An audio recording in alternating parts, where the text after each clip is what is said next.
Hi, my name is Anne Whalen. I'm the CEO of Seafair Capital. Well, when I was a kid, I always was the one with a lemonade stand. I often thought that I would end up in a creative field.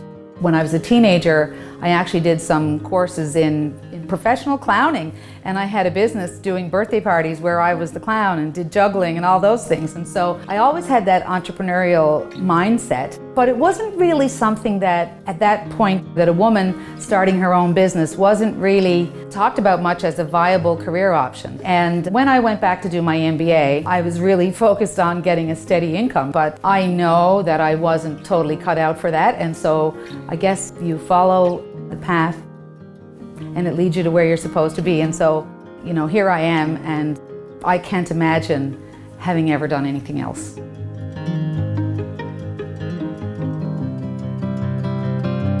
Although I cautioned people all the time not to do this, I fell victim to it myself, and that is having your head down and trying to run your business.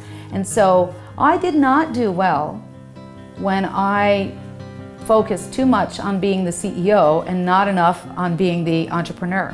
And I thought that I should become the CEO when the business got to a certain size, or at least what I thought a CEO should do, which was pay attention to all these operational things and to put in more business process. And all of that was really necessary, but I think I took my eye off the prize for a while.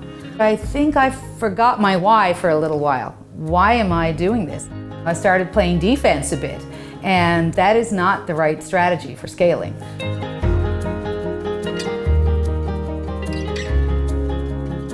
And this is kind of a heavy topic, but one of them is that there's a very high link between entrepreneurship and anxiety and depression.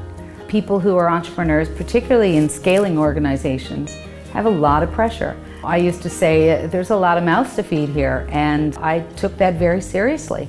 And that's a heavy weight to carry sometimes, and we all have to be so bold and confident and poised and share all that positive entrepreneurial energy with everybody, and sometimes you don't have that.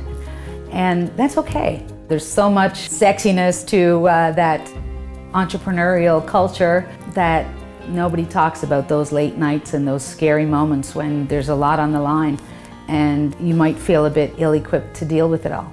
That's pretty normal.